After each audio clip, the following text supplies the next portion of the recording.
gafkaanan gelino maabtada u gargaaro xasan garasha dheero nabad guuda dhaliyo guulaysa khayro maanta waxaan barbar dhigaynaa maalintii ay walaalaheen xorriyada u dagaalameen waxay iska xoreynayeen gumaysi iyagoo raba inay xorriyaddooda soo ceshadaan maanta annaga waxaana hor taagan argagixiso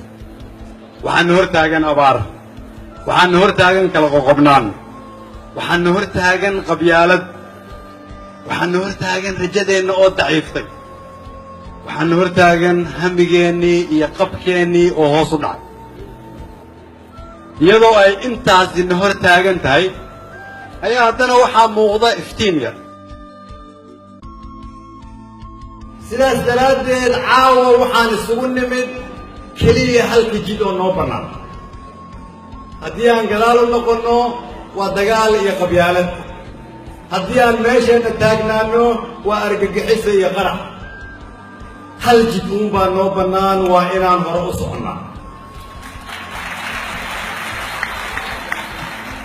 hal jid uunbaa noo bannaan waa in aan ka qabaynaa isbeddelka lagu doortay madaxweyneheenna hal jid uunbaa noo bannaan waa inaan gacmaha isqabsannaa dhisannaa ciidan gafkaanan gelino maabtada u gargaaro xasan garasha dheero nabad guuda dhaliyo guulaysa khayro